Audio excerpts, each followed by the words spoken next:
বন্ধুরা একটা সত্যি কথা বলি, সেটা হচ্ছে আমাদের পশ্চিমবাংলায় মেইনস্ট্রিম মাসালা ছবির খুব অভাব ছিল। মানে আমাদের বাংলা ইন্ডাস্ট্রি থেকে সেরকম মাসালা ফিল্ম খুব একটা বেশি তৈরি হচ্ছিল না। এই ইয়াং ক্রাউডের একটা না পাওয়া একটা ছিল, যে কারণের জন্যে আমাদের পশ্চিমবাংলার যে ইয়াং অডিয়েন্স তারা ঝুঁকে পড়ছিল সাউথের সিনেমার দিকে, বলিউডের সিনেমার দিকে।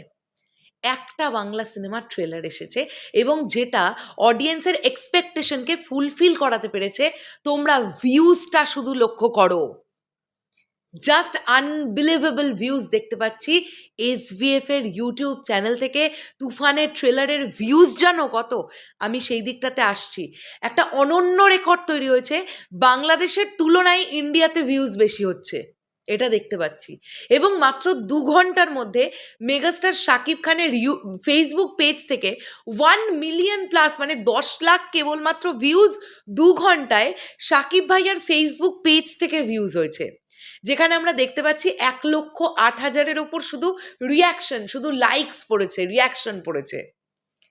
আমরা চলে আসি এসভিএফ এর ইউটিউব চ্যানেলে। আমরা কি দেখতে পাচ্ছি এক্স্যাক্টলি? যখন আমি ভিডিওটা চালাচ্ছি তখন আমি দেখতে পাচ্ছি একক দশক শতক হাজার অযুত লক্ষ 2,34,392টা ভিউজ, যার এগেনস্টে আমরা দেখতে পাচ্ছি 31,000 লাইকস। ঠিক আছে, 2,34,392। আর এবার যদি আমরা একটু চলে যাই চরকির ইউটিউব চ্যানেলে, তাহলে আমরা এখানে দেখতে পাবো 1,69,000 ভিউজ বন্ধুরা, যেখানে 24,000 লাইকস পড়েছে। তোমরা ডিফারেন্সটা ফিল করতে পারছো? এই যে মেকার্সরা প্ল্যান করেছে, এই যে আমি তোমাদেরকে বলছিলাম যে প্রডিউসার্সরা ছবিটা দেখার পরে ডিসাইড করেছেন যে এটা প্যান ইন্ডিয়ায় রিলিজ দেওয়ার মতন একটা ছবি।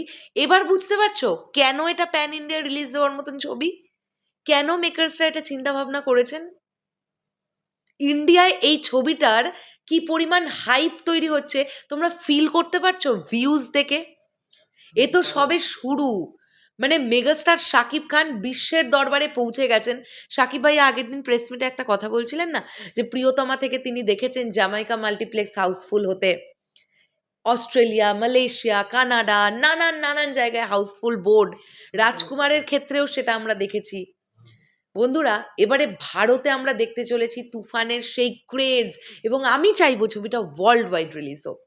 যে পরিমাণ বাইরের কান্ট্রিগুলো থেকেও রিয়াকশন আসছে, আমার মনে হয় প্রত্যেকের এই ছবিটা দেখার সুযোগটা অন্তত করে দেওয়া উচিত প্রডিউসার্সদের।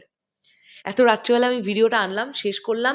আমি জাস্ট আবারও এটা বলবার চেষ্টা করলাম, মেগাস্টার শাকিব খানের পাওয়ার এবং একটা ভালো সিনেমার ট্রেলার যদি ভালো হয় তাহলে অডিয়েন্স সেটাকে একসেপ্ট করবে। বাংলা ছবি ছেড়ে কোনোদিনই বাঙালি অডিয়েন্স সাউথের দিকে এমনি এমনি ঝুঁকে যায়নি। বাংলা ছবি যদি ভালো কন্টেন্ট ডেলিভার না করতে পারে তাহলে কি করবে? অডিয়েন্সের দোষ দিয়ে লাভ আছে ভাই? মেগাস্টার শাকিব খান, চঞ্চল চৌধুরী, রায়হান রফি, আরও তুফান সংশ্লিষ্ট টিমের প্রত্যেকে, মিমি চক্রবর্তী, নাবিলাজি, প্রত্যেকে বুঝিয়ে দিয়েছেন যে একটা ভালো প্রজেক্ট তারা করছেন। তার আজ আমরা ফাইনাল ট্রেলারে পেয়ে গেছি। সকলকে শুভরাত্রি জানিয়ে শেষ করলাম ভিডিওটা। তোমাদের কি বক্তব্য কমেন্ট করে জানিও। টাটা।